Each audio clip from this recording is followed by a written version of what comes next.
Muito boa tarde a todos, sejam muito bem-vindos e bem-vindas ao Febrabantech 2025.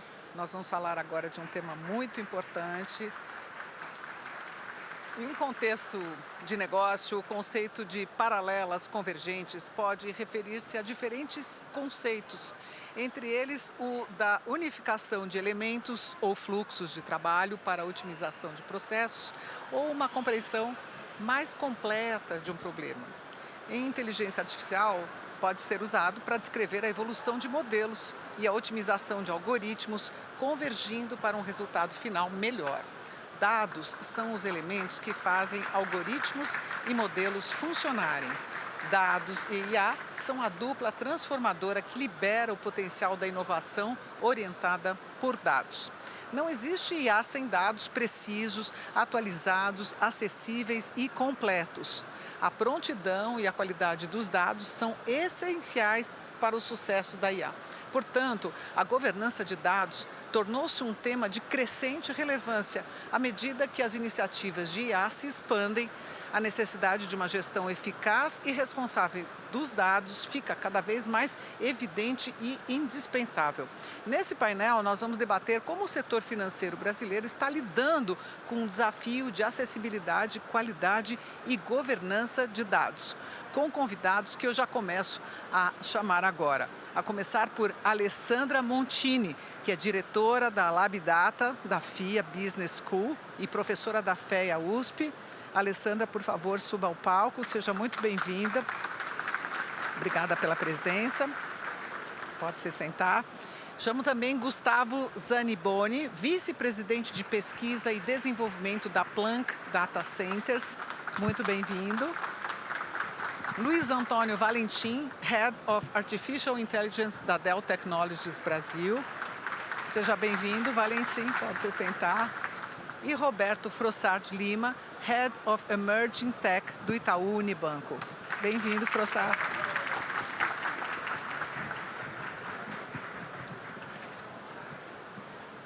Estou gostando da torcida.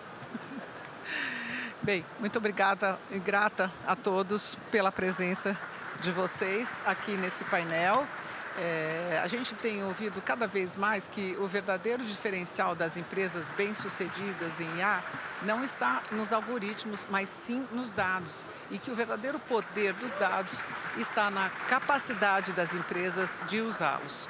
Seu valor máximo é atingido quando são transformados em ação. Então, Alessandra, vou começar com você. Como é que a gente pode construir uma cultura data-driven? Alô, obrigada, Mona. Obrigada pela oportunidade. Em geral, uma cultura data-driven, nós começamos pelo topo, né? A alta gestão da empresa tem que estar alinhada. Ela tem que falar, eu quero a partir de agora tomar decisão baseada em dados. E ela tem que fazer uma evangelização. Desde o estagiário até o superpresidente, todo mundo tem que estar alinhado. Então, aí próximo passo, queremos ser uma empresa data-driven. Onde estão os dados? Então, temos que gerar um grande banco de dados, um repositório com bastante segurança também na informação. Não dá para ficar gerando os dados sem que a gente tenha total controle e que todos possam ter a mesma visão. Terceiro, vamos trazer os dados para as reuniões. Toda reunião tem que trazer o dado, cadê as evidências, não é isso? Vamos incentivar, definir objetivos claros, empoderar todo mundo. E começar com pequenos projetinhos. Vamos primeiro fazer uma visualização de dados, de repente colocar um Tableau, um Power BI, né? Fazer uma exploratória de dados. Aí passamos por pequenos modelos estatísticos até chegar numa inteligência artificial. Às vezes um probleminha que dá errado na empresa, Mona, é quando o presidente já começa, quero implantar uma super IA, e aí todo mundo sai correndo.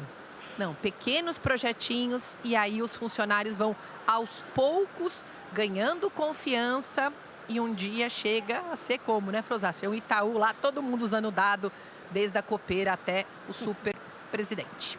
Obrigada, Mona. Obrigada, Alessandra. Gustavo, por que a privacidade de dados efetiva é fundamental no contexto da IA e principalmente da IA generativa? Boa tarde a todas as pessoas que estão nos assistindo aqui hoje, nos acompanhando. Essa pergunta, ela vai direto ao ponto do que eu acho que é um assunto que a gente não está discutindo o quanto deveria discutir. Quando a gente fala de privacidade efetiva, e a gente já tinha que ter privacidade efetiva antes da IA, a gente tem que ter o controle sobre a informação e tem que ter a garantia de que aquela informação só vai estar aonde a gente quer que ela esteja, só vai ser acessada por quem a gente quer que ela seja acessada. A gente tem aqui uma intersecção muito grande com a parte de privacidade e proteção de dados. A gente tem legislação no Brasil, tem legislação na Europa, no mundo inteiro sobre privacidade e proteção de dados. Mas quando a gente chega com o cenário de inteligência artificial que a gente tem hoje, esse assunto ele muda de patamar. Porque para a gente usar a informação com inteligência artificial, a gente tem que trabalhar com essa informação em vários níveis. A gente trabalha num nível que é do desenvolvimento dos modelos e das inteligências artificiais que a gente vai fazer. Então, para eu desenvolver um sistema que usa inteligência artificial, eu preciso dos dados, porque quando a gente usa inteligência artificial, nada mais a gente faz do que ensinar um programa de computador a funcionar baseado em exemplos que a gente tem. Então, esses exemplos a gente tira de onde? Tira dos nossos dados. Só que tem um adicional.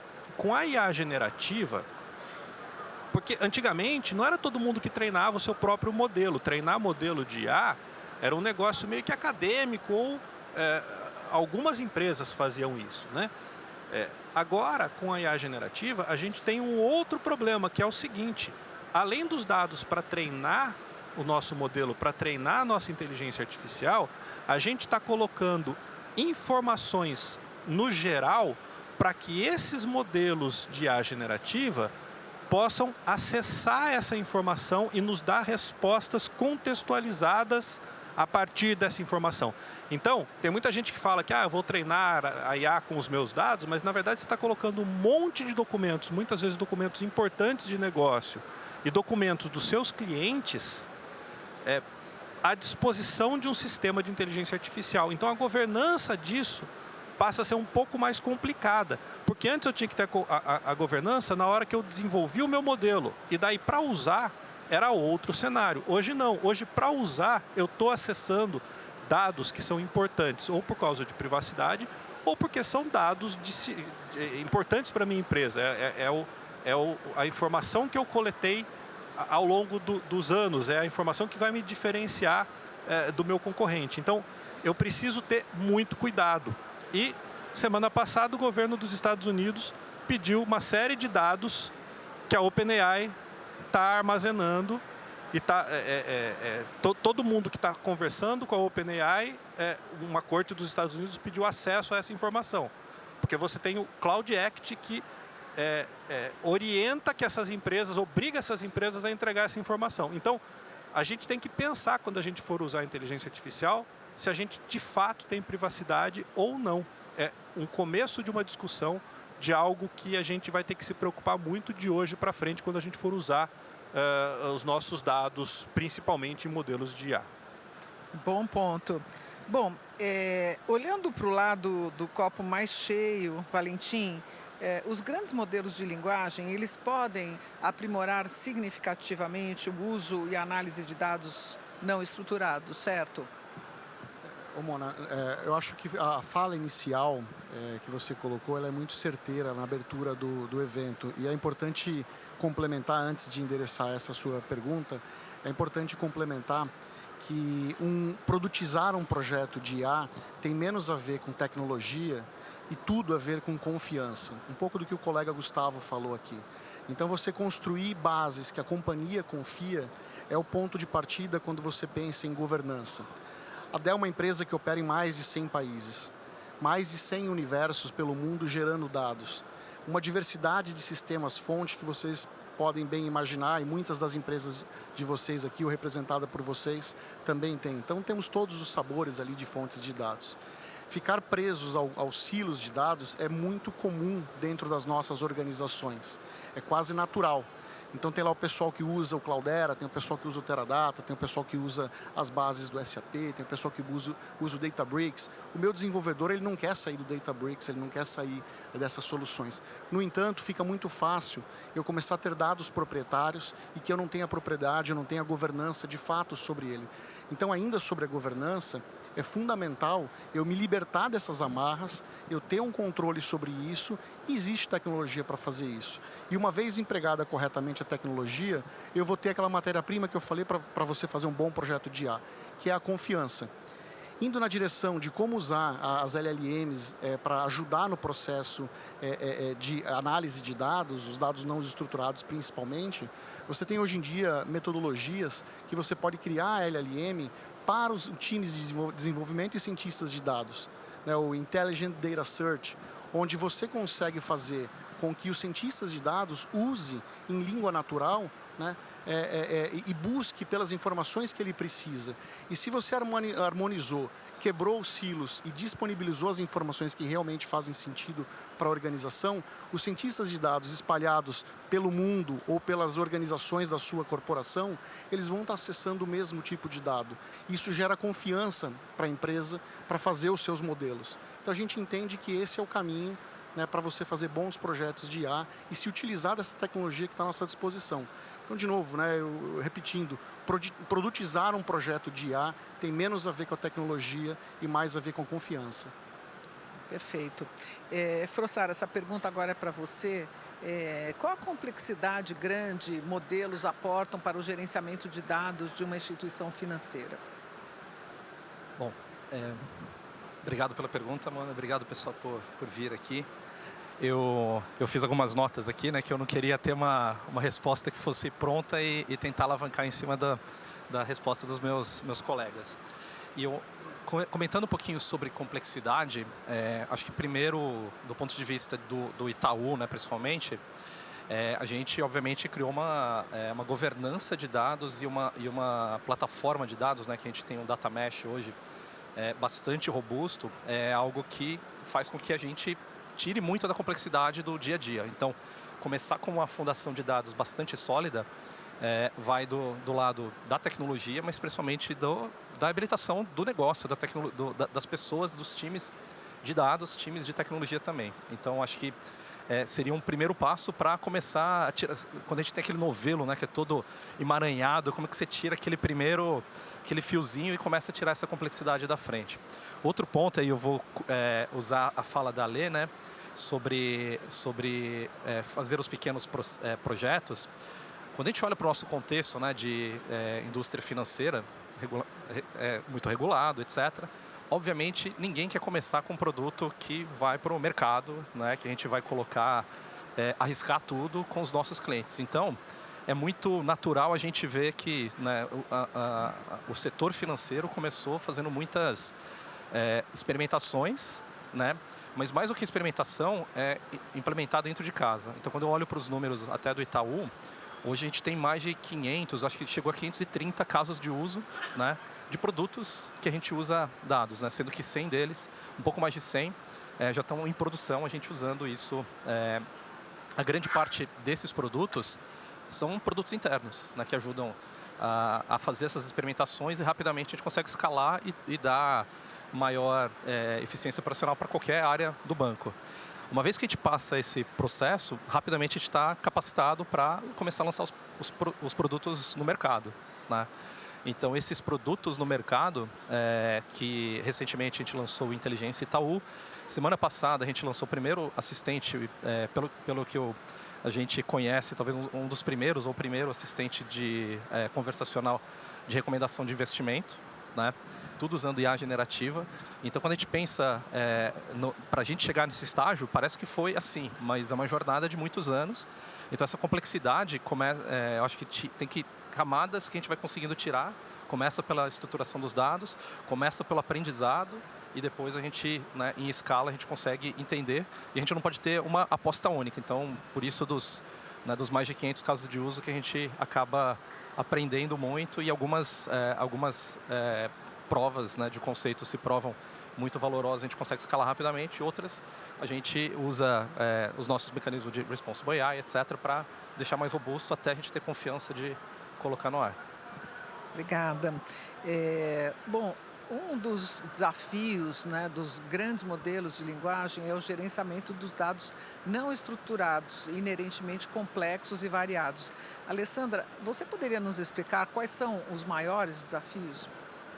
Um dos maiores desafios quando trabalhamos com esses dados não estruturados é justamente a origem dos dados. Quando eu falo em dado não estruturado, eu estou falando muitas vezes imagem, som e texto. Além disso, mais de 80% dos dados gerados são não estruturados. Então, muda um pouco a forma de armazenar e entra o Big Data, onde eu tenho uma coleção de bancos de dados específicos para poder coletar a informação. Então, desafio de gerenciamento, tamanho. Quando eu estou falando em Big Data, por exemplo, vamos dar um exemplo, Estados Unidos, eles têm a capacidade de capturar, armazenar e processar dados gerados pela humanidade dos últimos 500 anos. Então, teoricamente, a gente pode construir esses modelos com todo esse dado vai de uma eternidade. Que tamanho é esse? Eu estou falando iotabyte. É um volume muito, muito, muito grande de dados. Aí, o que está lá dentro de um Big Data, pessoal? Como se fosse uma salada de fruta. Tem de um tudo. Então, tem dados redundantes. É um problema. Repetidos. Tem dados incompletos. Será que o cadastro da nossa avó de 100 anos atrás está correto? Está com toda a informação? Então, eu tenho dado redundante, eu tenho dado incompleto, dado repetido, vários cadastros, e aí eu tenho que tomar cuidado. Qual é o dado que eu devo considerar para o meu modelo? Então, é um desafio muito grande quando a gente entra em Big Data. Aí eu tenho que fazer filtros. E aí, como é que eu vou fazer filtros de vídeos, né? Vídeo do YouTube, eu tenho que pegar um vídeo do YouTube, mais um e-mail, mais um texto, mais um Twitter. E, além disso, quando a gente fala em dados, a Europa já está capturando pensamento. O que a Samurai está pensando ali? Eu já vou capturar. O que as pessoas estão pensando também são dados que tem que incorporar. Então, um desafio é o super pesquisador. Você tem que ter aí um super profissional para poder tentar pegar essa imensidão. Porque o que a gente tem hoje? Uma empresa pega um pouquinho desse dado, uma especialista em imagem, outra especialista em texto, mas um grande desafio do futuro é isso, extrair valor dessa imensidão de informação. Mona, que está no seu laptop também está na nossa mente. É um super desafio para o futuro. Agora, como é que captura da mente? Então, nós colocamos, por exemplo, tem alguns exemplos na Itália, onde tem pessoas que estão em coma. A Universidade de São Paulo aqui tem pesquisadores lá. Então, está em coma, não consegue se mexer. Você coloca alguns sensores aqui e os sensores capturam. Tem pessoas que têm paralisia total, ela não consegue se mexer, mas pilota um carro de Fórmula 1 com comandos mentais. Ele dá o comando virar para a direita, virar para a esquerda e aí pilota um Fórmula 1. Incrível. Gente, Gustavo, será que você poderia elencar para a gente algumas boas práticas de gerenciamento de dados não estruturados que são necessárias para a aplicação da IA generativa? Eu posso, mas eu vou completar a resposta dela. Na verdade, é interessante, porque com técnicas de inteligência artificial, e não essas mais recentes, técnicas que a gente já domina desde o final da década de 90, a gente consegue entender processos que não são naturais para o humano. Então, quando a gente faz um mapeamento das ondas cerebrais ou da eletricidade aqui, que é um elétron, né? E a gente consegue interpretar aquilo, isso não é trivial, o humano, se olhar para aquela informação, não vai saber interpretar, mas com inteligência artificial, e que não é a generativa, não é o ChatGPT, tá? Você consegue dar um significado para aquilo, e isso que é muito interessante. Mas, voltando para os nossos problemas de governança, né? Daí a gente tem o lado de cá, né? Tem lá os Estados Unidos com dados de uma eternidade, e a gente tem a empresa que está chamando uma API de um fornecedor de um LLM e que está colocando lá o seu drive com as informações da empresa para poder, por exemplo, conversar com esses dados. Muitas empresas estão fazendo isso, ajuda no processo de onboarding de time, ajuda no processo das pessoas menos experientes, ao invés de elas perguntarem para o coordenador ou para o chefe, vai lá e tem um assistente, né? Então, a gente tem visto muito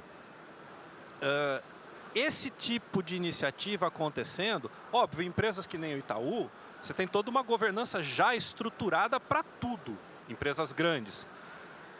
O problema é quando você não tem isso. E daí o que você vê, né? Você vê 3 ou 4 iniciativas dentro da empresa, cada grupo está fazendo de um jeito, a mesma informação está replicada em 4 ou 5 lugares, e pior, às vezes ela está diferente em um lugar do que devia estar no outro. Por quê? Porque está sendo tudo POC, está sendo tudo prova de conceito, vamos pôr alguma IA para funcionar. E esse cuidado é um cuidado que a gente tem que ter. Eu preciso, quando eu me preparo para uma iniciativa, já pensar em segurança, em privacidade, na LGPD, se eu estou... Né? Então tem muita gente que fala assim, a governança da minha empresa não deixa eu colocar os dados se não estiver hospedados no Brasil. Só que está chamando uma API de um LLM que roda nos Estados Unidos.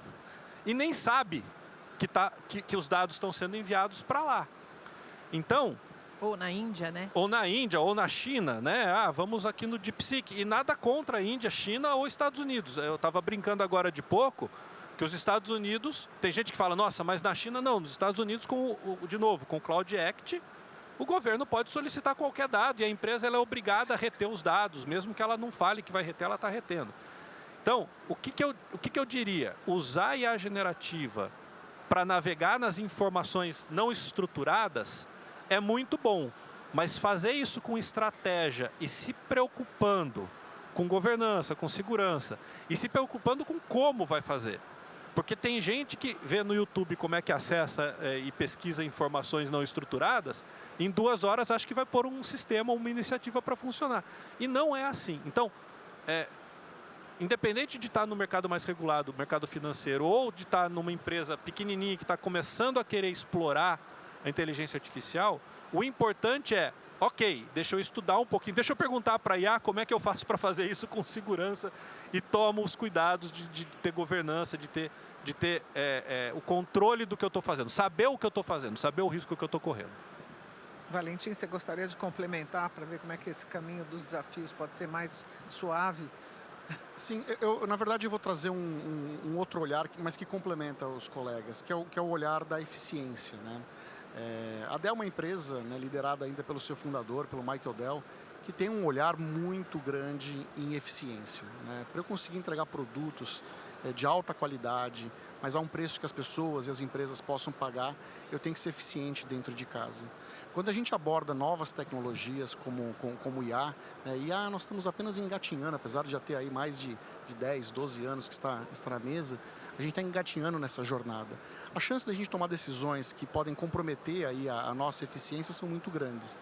Então, um olhar que a gente tem é muito de controlar o custo operacional desse ambiente de dados e governança. Então, boas práticas de governança, além dos aspectos de segurança, eu falei muito de confiança na fala anterior, tem também esse aspecto de um controle de custos, né? Então, você conseguir gerenciar isso de forma inteligente, você vai endereçar problemas de uma forma mais natural. E quando eu digo mais natural, você libera mais capacidade financeira para, por exemplo, investir em mais poder de processamento e mais poder computacional. Então, o balanço entre gestão de dados, governança de dados e o processamento de IA é um balanço que tem que ser pensado. E como você pensa isso? Aí agora fazendo a conexão final. É fundamental você selecionar os casos de uso que a organização vai trabalhar, os problemas de negócio que a organização vai trabalhar. O Frossard comentou sobre os 500 casos de uso. A Dell, quando começou sua jornada, ela abriu para todos os líderes de negócio, mundo afora, e encontrou 900 casos de uso. Confesso que achei até pouco. Tá?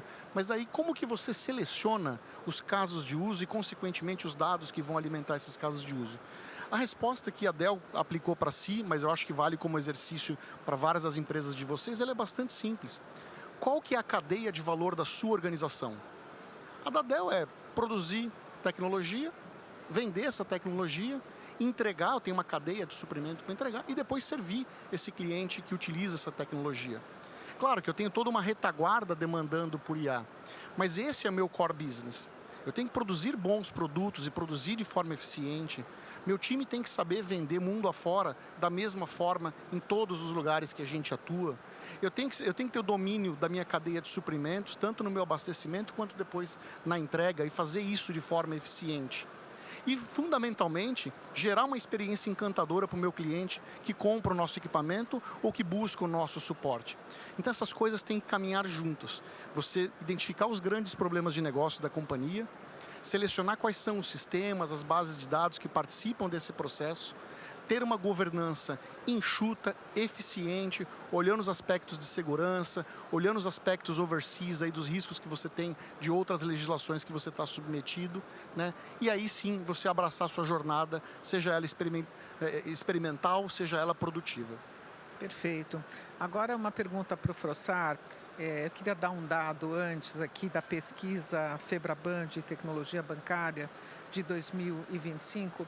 Ela revelou que pouco mais de 3 em cada 10 dos bancos participantes possuem hoje uma estratégia formal e documentada em IA generativa, mas só metade deles definiu diretrizes de segurança.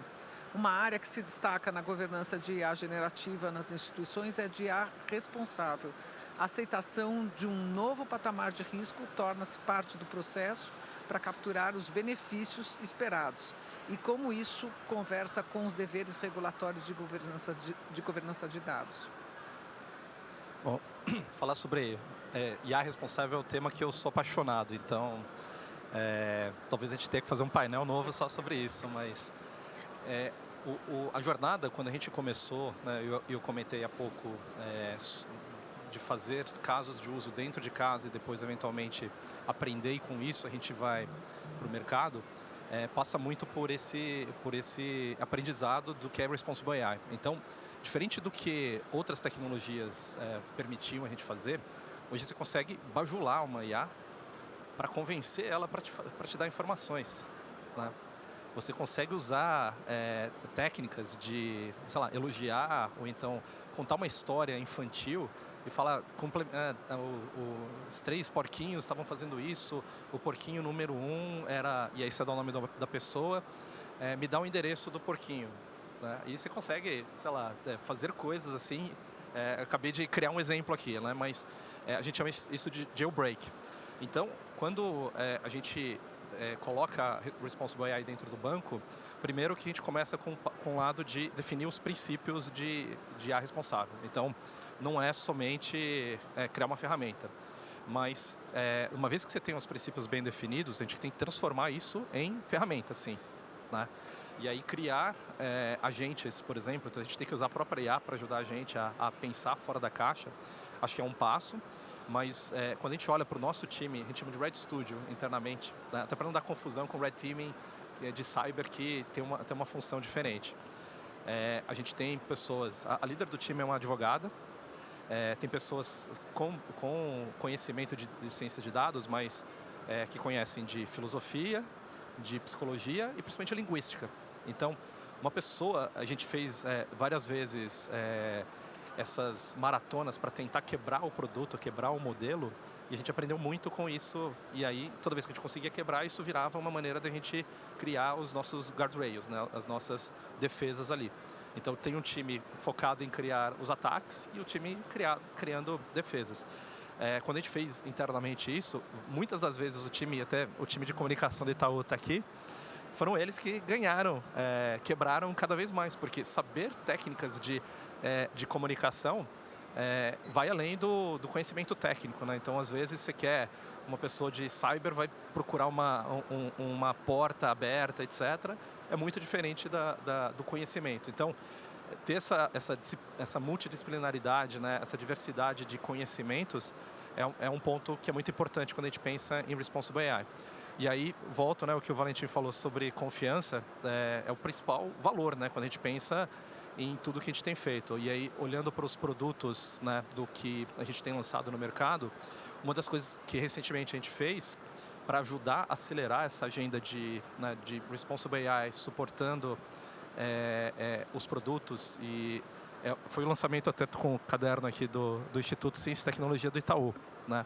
Então, a gente criou um instituto, hoje a gente tem um pouco mais de 50 colaboradores, onde a gente trabalha próximo da academia e a gente sabe que cada vez mais a velocidade de uma tecnologia, né, que é emergente, até ela se transformar em produto, o espaço de tempo que a gente vai ter é muito menor. Então a adoção, a maneira da gente aprender, a gente tem que acelerar drasticamente. Então a gente está trazendo não só essa competência para dentro do banco, né, a gente já tem mais de 1 ano de operação, na verdade, né, a gente recentemente anunciou, mas o Itaú, né, só anuncia depois que as coisas estão robustas, né? E a gente também tem as parcerias com esses estudos, que são pesquisas muito aplicadas, né? E aí não é a ideia de vamos fazer um paper, um artigo, etc. Não, é como que isso daqui, por exemplo, no Pix do WhatsApp que a gente tem, como que a gente garante que a gente não tem nenhum tipo de jailbreak, né? É a prova de bala? Não é, né? Não é a prova mas o risco, né? Para a gente balancear o que é experiência e o que é o risco que a gente pode correr, né? A gente, né, como banco, toma esse risco para oferecer a melhor experiência também. Então, é um aprendizado de Responsible AI que vai além da responsabilidade, vai também essas novas maneiras de pensar como vão ser o futuro dos produtos, por exemplo. Alguém gostaria de complementar essa questão da IA responsável? Não. Então, acho que tem um comentário aqui, acho que flerta um pouco com o que o Frossard comentou, que, na verdade, quando a gente entra nesse universo de IA, a incerteza, né, a falta de acurácia, ela é parte do problema. O não dado é um dado. Então, a pessoa não colocou lá um comprovante, um endereço, no cadastro dela não está. Aquilo é uma informação que os algoritmos têm que levar em consideração. Então, você trabalhar nesse universo, você produzir algoritmos que vão interagir com o seu cliente final, onde você não tem uma assertividade de 100%, isso é parte do jogo. Então, essa questão da IA responsável, ela também lida com essa situação. E isso torna a coisa bem mais interessante. Então, acho que é só para complementar. Obrigada, Valentim. O Open Finance, ele representa uma grande oportunidade para os bancos, principalmente em relação à aquisição de dados valiosos sobre seus clientes, incluindo perfis de comportamento de compra, preferências, padrões de consumo, interações com produtos financeiros. Ao integrar essas informações com suas estruturas de inteligência artificial e IA generativa, os bancos podem criar abordagens cada vez mais personalizadas, oferecendo produtos e serviços altamente customizados que atendem de forma precisa às necessidades e os desejos dos clientes. Quais os aspectos da governança de dados são primordiais para garantir o uso responsável dos dados? Começo por você, Gustavo, e queria que todos comentassem. Esse é um cenário que precisa ser olhado com bastante cuidado. Por quê? Primeiro, a gente precisa entender que o Open Finance, ele fala individualmente, tem todo um rigor, é uma área extremamente regulamentada, então eu tenho acesso às pessoas, aos titulares, né, individualmente usando o Open Finance. Antes disso, eu preciso ter os meus sistemas conseguindo, dado uma pessoa ou um perfil de uma pessoa, fazer com que o meu sistema responda alguma pergunta que eu tenho. Essa pessoa tem propensão a pagar o empréstimo que ela vai fazer? Qual que é o limite de crédito que eu vou entregar para essa pessoa? A gente já faz isso há muito tempo, usando outras técnicas que também envolvem inteligência artificial. Quando eu venho para um cenário em que eu estou acrescentando IA generativa, a gente não falou aqui o termo, né? A gente está falando LLM, mas, na verdade, agora a gente tem agentes, a gente tem um negocinho que chama MCP, que é de um sistema automaticamente conseguir conversar com o outro e obter informação de outro. Eu vou ter que tomar muito cuidado, porque são dados de titulares, de pessoas que estão passando de um lugar para o outro. E apesar de eu não utilizar esses dados necessariamente para treinar os meus modelos, na hora de fazer a inferência, na hora de usar o sistema, na hora de ver a propensão, na hora de fazer a análise de crédito, eu pego o dado dessa pessoa e com o Open Finance eu vou conseguir fazer modelos muito mais complexos. Porque é como se uma ficha maior de cada um de nós pudesse ser compartilhada entre os sistemas. E isso é muito bom, no final das contas, porque eu consigo responder de uma forma mais assertiva, com menos viés, eu diria, porque eu tenho acesso a mais informação, mas eu preciso elevar a barra de governança e de cuidado, porque ao mesmo tempo eu tenho mais dados passando pela minha mão. Todo mundo fala que dados são o petróleo, eu diria que dados são o novo urânio, né? Porque você tem que tomar muito cuidado com ele, porque ele é bastante instável, você tem que proteger essa informação. A Alessandra gostaria de comentar também? Frossard. Gostaria, sim. E eu tenho até uma pergunta, talvez, vamos ver se está todo mundo acordado aí, né? Que eu gostaria de saber, se vocês puderem levantar a mão, quem já fez aquela pergunta para o ChatGPT, Gemini, Copilot, falando com o seguinte prompt: me fala alguma coisa que eu não sei sobre eu mesmo, ou me fala alguma coisa, me fala o que você sabe sobre mim. Alguém já fez essa pergunta? Agora, levanta a mão ou mantém a mão levantada. Ou dando nome já. Dando nome. Fale sobre o Gustavo Zaniboni. Exatamente. E aí eu, fazendo outra pergunta. Quem, quando fez essa pergunta, ficou assustado? O que ele sabia? Bom, então, acho que esse é um pouco do... né, talvez agora mais gente faça a pergunta, mas acho que quando a gente pensa em hiperpersonalização, começa com isso que já está disponível hoje, né? Então, se já existiam maneiras de, sei lá, com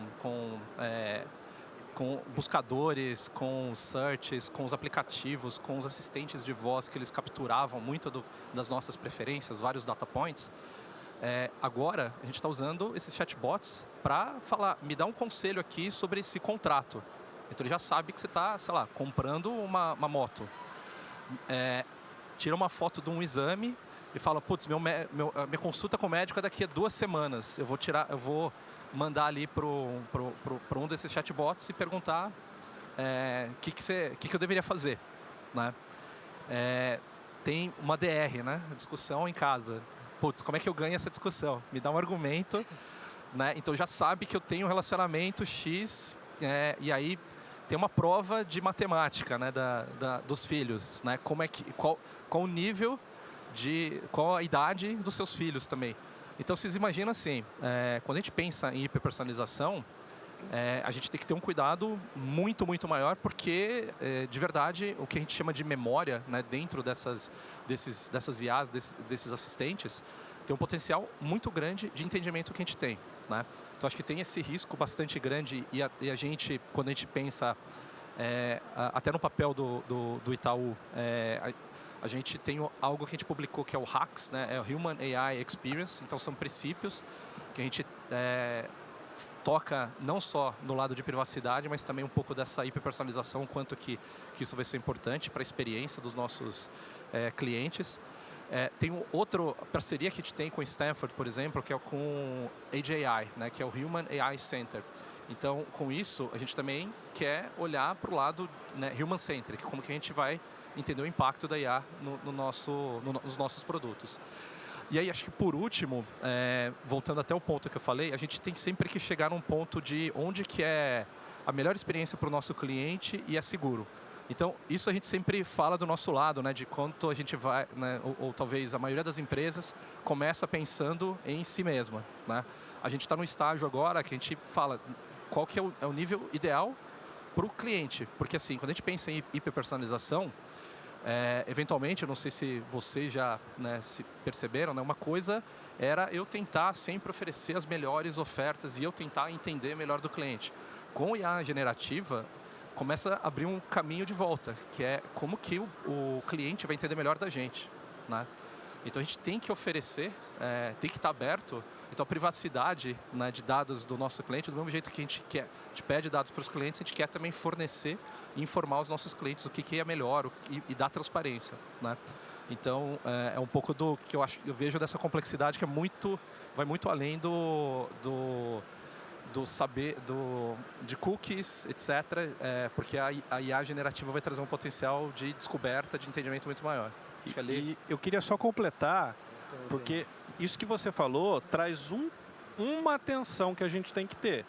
Que no momento que eu tenho essa hiperpersonalização e que eu olho nos olhos do meu cliente e eu tento até imaginar o que ele está pensando, né? levando em conta o que o próprio Valentim comentou, que os sistemas eles têm uma imprevisibilidade, porque não são sistemas determinísticos, eles são sistemas baseados eles erram, tá? No limite, eles erram e erram razoavelmente bastante. Eu preciso tomar muito cuidado, e aí vem a ideia do Responsible AI. Eu tenho que tomar muito cuidado, porque quando eu estou hiperpersonalizando, quando eu erro, eu também eu posso causar um problema para aquele indivíduo hiperpersonalizado. Então, esse é um cuidado, talvez, que na fala do Frossard, eu tenho que ter esse cuidado de olhar de forma responsável para o que o meu sistema vai fazer, nunca esquecendo que eu tenho uma imprevisibilidade. A IA nunca acertou quem eu sou, talvez porque eu não seja relevante estatisticamente, né? Mas sempre tem uma coisinha ou outra errada ali. Então a gente tem que tomar esse cuidado, porque quando eu personalizo demais, eu também estou falando direto com aquela pessoa. Eu estou tocando, então tem um humano no looping, né? A gente tem que começar a se preocupar com isso também. Perfeito. Valentim. Oi, Mona, queria colaborar um pouquinho com essa parte desse Open Finance, colaborando com o colega do Itaú. Quais são as dores que as pessoas perguntam para mim? Professora, qual é o impacto de eu liberar meu dado no modelo? Será que este modelo vai me ajudar ou vai me atrapalhar? Qual é o impacto desta informação no modelo? Porque não é muito claro para mim, quando eu estou autorizando, o que eu estou autorizando. Então, esses consentimentos precisam estar um pouco mais claros. Porque nem todo mundo tem esse grau de instrução. Você tem aí a pirâmide, a quantidade de pessoas baixa renda muito alta e com a instrução muito baixa para entender o que é o estatístico, o modelo, um algoritmo Maiá. Então, essa é uma dor muito grande. Tá, eu vou apertar qual é o impacto. Então, tem que estar bem claro para o consumidor qual é o impacto exatamente, o que vai afetar. Vai afetar o modelo de crédito? Será que vai ajudar, de repente, o banco me ajudar a aplicar meu dinheiro de uma forma mais interessante? Será que vai ajudar a organizar minha vida financeira? Então, deveria estar um pouco mais claro o que vai acontecer e os impactos, né? E esses impactos podem mudar semanalmente, porque por semana a gente muda a modelagem, muda a estratégia e muda o algoritmo. Então, é uma grande dor. E aí eu quero caçar o consentimento, já é outro parto, né? Como é que rapidamente ou em poucos cliques eu caço esse consentimento? Eu acho que eu tenho um complemento aqui também, né, sobre o Open Finance. Eu acho uma tremenda oportunidade para o segmento, né? A gente está falando que dado é o petróleo, é o urânio, é o ouro, é tudo isso daí. E de fato, traz muito valor. Mas eu entendo que esse permissionamento da pessoa que é dona do seu dado, de oferecer o seu dado por banco, é uma relação de troca, uma relação de parceria. Essa relação tem que ser muito bem construída entre as partes. E quando eu escolho um banco e faço permissionamento para ele, eu tenho uma expectativa em relação àquela organização. Eu quero melhorar minha vida financeira como cliente, né? Eu quero que aquela organização me ajude a melhorar minha vida financeira como cliente. Eu não quero que ela me venda um produto, que ela saiba mais a respeito de mim e simplesmente me venda um produto. De repente, o meu sonho é construir minha casa e eu preciso de crédito para isso, mas não o crédito puro e simples que está lá na prateleira, que eu poderia simplesmente entrar na internet ou usar as próprias IAs e fazer uma pesquisa de taxas e condições. Não é sobre isso quando eu ofereço os meus dados. E aí, quando a gente olha para os modelos genéricos, como o ChatGPT, e a gente faz a pergunta sobre nós mesmos, por mais que ele tenha dados e muitos dados a nosso respeito que estão públicos ali, ele não tem essencial, ele não tem os meus dados. Os meus dados protegidos, as minhas situações financeiras que eu tenho com as instituições financeiras que eu trabalho, esses modelos não possuem. Então eles vão errar muito, porque eu posso dizer coisas na mídia social e a minha vida financeira ser refletida de uma outra forma. Quando o banco ganha esse permissionamento, aí sim ele ganha um ouro para se ele trabalhar bem esse dado, tiver uma governança como a gente vem falando aqui e conseguir ser assertivo naquilo que aquele cliente precisa, na jornada dele, fala-se muito de jornada do cliente, ao longo dos últimos Febraban Tech nós falamos sobre isso daí, essa troca começa a ser um ganha-ganha para os dois lados. Eu vou atingir o meu sonho de construir a minha casa, eu não vou me apertar financeiramente entrando num produto financeiro que não tem a ver com o meu perfil, que eu não sou capaz de honrar, eu vou virar um inadimplente, as coisas não vão dar certo. Então, como que eu consigo melhorar a relação com esse cliente, né?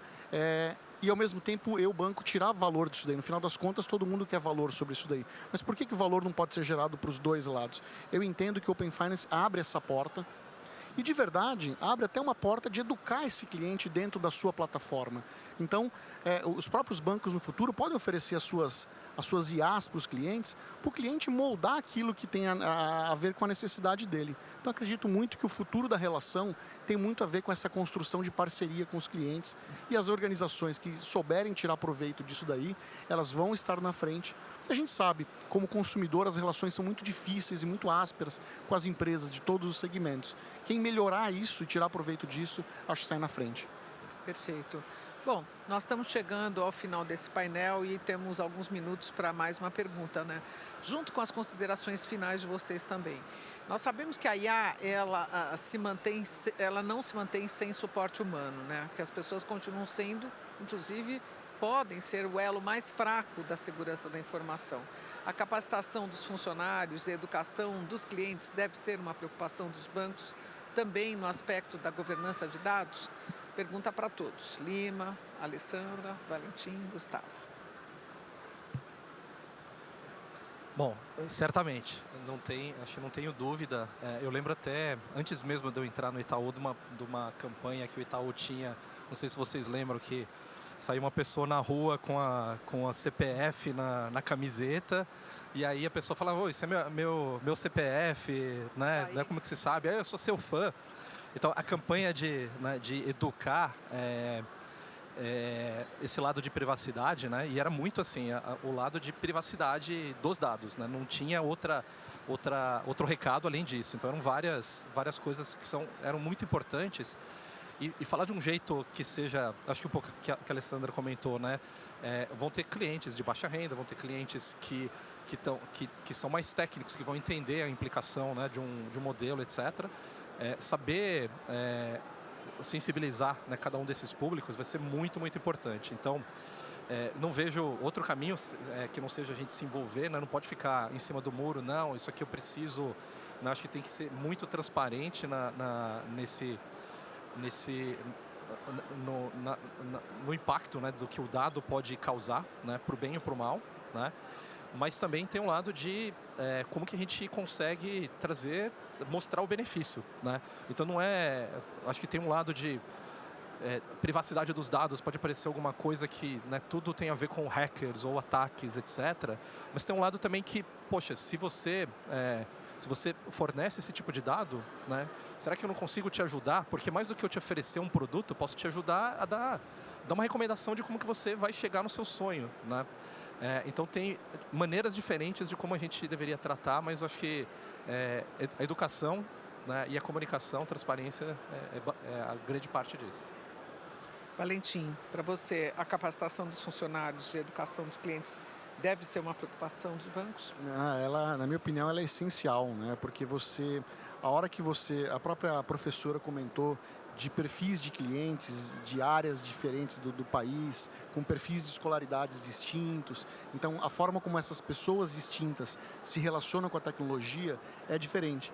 Se a gente desenha uma aplicação pensando no brasileiro médio, que está lá usando IA frequentemente no seu dia a dia, que já tem no seu celular, claro, desse tipo de cliente nós vamos ter um tipo de resposta que a gente espera. Mas e as respostas que a gente não espera daquele outro perfil de cliente?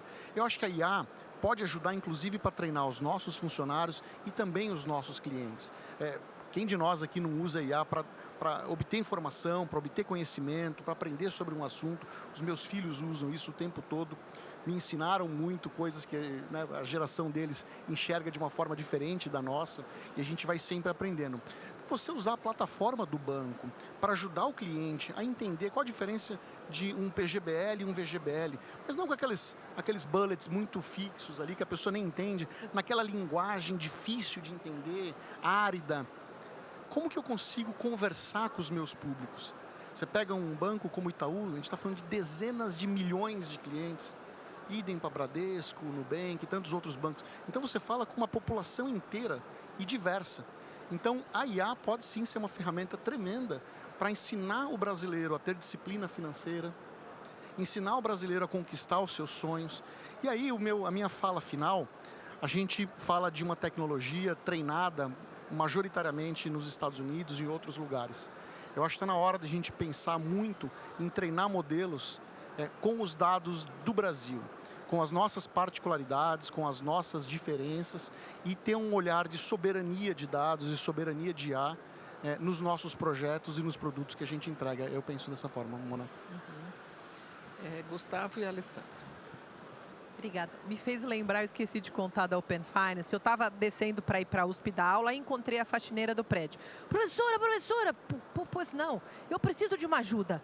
O meu filho falou para eu tomar muito cuidado com o Banco Itaú. Eu falei, o que está acontecendo? Olha aqui, professor, o Open Finance, o Itaú pensa que eu não sei o inglês que o meu filho estudou. Open é abrir, se clicar aqui, o Itaú vai pegar meu dinheiro. Eu falei, pelo amor de Deus, não é Open Finance, não é abrir o dinheiro para o banco, não. Você não tem uma poupancinha no Bradesco, você não tem um dinheirinho guardado?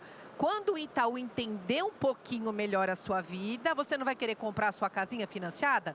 Ele vai liberar o empréstimo para você com um dinheiro justo. Open é abrir um pouco mais a sua história para o banco te ajudar. Ai, professor, que susto! E estava divulgando para as amigas dela, no ônibus, todo lugar, que apertou o Open, o Itaú pegava o dinheiro. Então, educação é tudo. A gente tem que educar, só voltando ao que você falou. Agora, voltando aqui, educação é o caminho, né? Educação é o caminho. Então, a gente tem que fazer um exército e contar as vulnerabilidades. Então, se o colaborador, os funcionários da empresa sabem as vulnerabilidades, se o cliente, nós vamos ter o quê? Um exército aliado para descobrir possível problema, para reportar, porta de vulnerabilidade, porque por mais segura que seja a empresa, alguém pode plantar um cavalinho de Troia, pode plantar uma surpresa. E se eu tenho grande quantidade de pessoas evangelizadas, nós vamos ter, na verdade, um exército colaborativo para o sistema financeiro nacional. Bom, e adicionando, né, pondo um pouquinho de pimenta mais na conversa, né? O pessoal está preocupado, o exemplo que você deu do CPF, né? Tem muita gente que está preocupado, não vou dar o meu CPF na farmácia. Só que daí é só aparecer aquele aplicativo que você põe a sua foto, a foto do seu filho, eventualmente a foto de toda a sua família, para fazer você ficar mais velho ou mais novo. E a sua foto está indo para algum lugar que a gente não sabe direito para onde que é. Muitas vezes pode estar sendo usado para, talvez para treinar uma IA, mas talvez sabe-se lá para quê. Então, a gente tem que conhecer para usar melhor. A gente tem que entender para ter os cuidados que a gente precisa ter para usar bem e para poder usar mais. Eu brinco que quanto mais a gente conhecer e quanto mais a gente souber exatamente o que está acontecendo, melhor a gente vai usar. E a gente tem um probleminha adicional que apareceu, porque já todo mundo falou aqui, né? Hoje eu consigo conversar com os meus dados. Antigamente, software, o que era? Botãozinho. Faça isso ou faça aquilo? Faça isso. Qual é a opção? Tem lá, você escolhe qual é a opção que você quer. Hoje mudou um pouco. Hoje, e se não hoje, mas daqui 6 meses, 1 ano, eu não vou mais ter menu. Eu vou falar com o computador. Isso a gente esquece, mas antes de ter um chat para conversar, os outros softwares que a gente usa no dia a dia vão passar a conversar com a gente. E aí, quem está usando esses softwares tem que entender as limitações e tomar os cuidados para que nessa conversa eu não consiga, por exemplo, isso aconteceu num cliente que eu estava ajudando, ele instalou um sistema de uma grande fabricante, falou, não, aqui está seguro, aqui está protegido. Esse sistema só fala com os meus dados, do jurídico aqui. Era um sistema para o jurídico da empresa. Eu falei, vamos testar, né, o Red Team aí. Ah, como é que eu faço um coquetel Molotov? E o tal do assistente me respondeu. Na verdade, ele não respondeu de primeiro. Eu tive que falar, estou fazendo um trabalho escolar que falaram muito, que tem tipos de... E ele respondeu. Então, nem o guardrail, que simplesmente era para fazer que o sistema se limitasse só aos dados que estavam ali naquele repositório, essas informações, entrou. E por que não entrou? Porque é muito difícil. Porque a partir do momento em que eu abro para o conversacional, eu dou a chance do humano passar a perna na IA. E fazer o jailbreak do modelo ou quebrar o que o modelo está fazendo ali. Então, você tem que ter o letramento do decisor, do CEO, para ele saber o que está acontecendo, não sair para o time técnico e falar, faz alguma coisa de IA para mim. Tem que olhar para o problema. Algum de vocês falou agora de pouco, né? O Valentim falou, eu vou pegar o caminho crítico da minha empresa e isso que eu vou arrumar uma solução. Vou começar de leve, vou pensar em IA responsável, né? E eu tenho que treinar o usuário e eu tenho que dar o sistema proteger aquele usuário para ele não fazer besteira, porque isso é um grande mito em segurança. Ah, não, o fator humano é o maior problema de segurança. Mas se o seu sistema for bem construído, você diminui a chance do cara fazer bobagem. Então, tudo isso a gente tem que pensar quando a gente for implementar, quando a gente for fazer uma iniciativa, ou quando a gente for simplesmente trazer um ajudante, um assistente de inteligência artificial.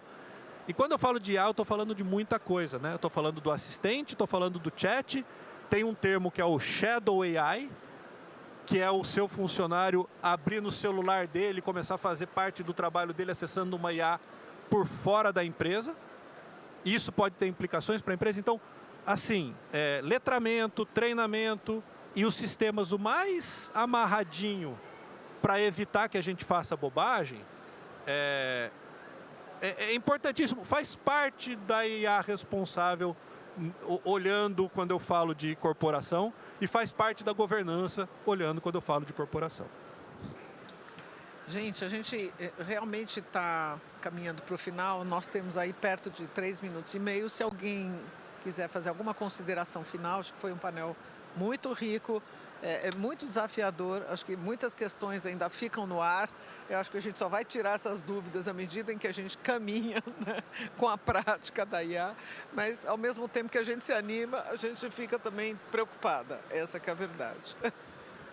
Mona, a mensagem que eu deixo em nome da Dell e tem a ver com o que eu falei ao longo dessa conversa, desse painel com vocês, quebre os silos de dados, eles se formam frequentemente, gerencie sempre isso. Cuide de você não ficar preso e amarrados a dados proprietários, que depois você tenha dificuldade de sair desses dados. Então, disponibilize os dados de uma forma universal para que as pessoas, e aberta, para que as pessoas, os desenvolvedores das mais variadas áreas tenham acesso. E, fundamentalmente, cuide das despesas, do custo desse dado, o custo dessa governança. Claro, sem deixar de mencionar, que a gente já falou bastante, segurança, confidencialidade. Mas gerencie essas coisas para que os seus projetos de IA sejam bem-sucedidos.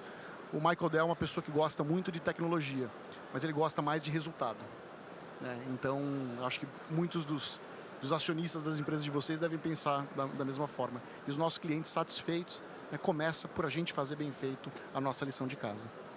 Perfeito. Eu acho que um recado, que é um dos valores que o Itaú compartilha, a gente não sabe de tudo, né? Então a gente repete muito disso. E quando a gente pensa em IA generativa, é muito verdade, né? Acho que a Alessandra comentou, né, toda semana muda o algoritmo, mas às vezes está mudando algo mais fundacional, que é o próprio modelo, né? Se toda semana, essa semana mesmo, já tiveram pelo menos 2 modelos lançados novos, né? Então, você imagina isso ao longo do tempo. Por mais que a gente aprenda ou tenha a sensação que conheça, domine a tecnologia ou os processos, acho que o novo skill, né, é aprender a aprender. Porque a gente tem que estar toda hora se adaptando, ser extremamente flexível e não, né, cair na armadilha de eu sou o expert daquilo. Porque eu acho que não existem mais experts, principalmente quando a gente pensa em IA generativa. Long life learning. Bom, deixa você terminar. Num futuro muito próximo, dificilmente a gente vai se perguntar que IA faz isso, que IA faz aquilo. Daqui a pouquinho, a IA vai ser realmente igual à eletricidade. Não porque mudou o mundo, também porque mudou o mundo, mas a gente só sabe que a eletricidade está faltando. A gente só percebe que existe eletricidade quando ela falta ou na hora de pagar a conta. Então, daqui a pouco, a gente vai estar resolvendo um problema que vai ter um modelo IA por trás e a gente não vai querer saber se tem IA, se não tem IA. Nesse momento, é importante que o usuário vai usar, vai ficar feliz, não quer saber se tem ou se não tem IA, mas tem um monte de gente na organização se preocupando que aquilo está funcionando de uma forma segura, eficiente, responsável e com a tal da privacidade efetiva que eu falo tanto. A gente tem que tomar cuidado, a gente tem que, o Valentim falou de soberania, a gente tem que tentar fazer o Brasil, tem o PBI acontecendo agora, fazer o Brasil tomar o seu lugar nessa história toda e a gente vai conseguir, tá bom? Muito obrigado. O tempo acabou, só uma pequena palavrinha. O profissional do futuro será o profissional que vai conseguir trabalhar e também trabalhar com a IA. Você tem que trabalhar com o ser humano e também com a IA. Então, é muito importante, quem ainda não começou a correr, estudar, né? Eu sou professora, é muito importante estudar, porque nesses projetos é mais fácil dar errado do que dar certo.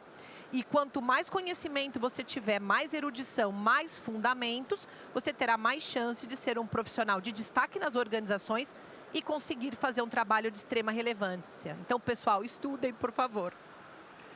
Gente, muito obrigado. Quero agradecer em nome da FEBRABAN a participação de vocês todos, convidados muito ricos, trouxeram muito conteúdo, muito agradecida aqui. Quero também agradecer ao público maravilhoso que nos acompanhou e também a você que nos assiste virtualmente. Muito obrigado e até os próximos painéis. Obrigado. Muito obrigada.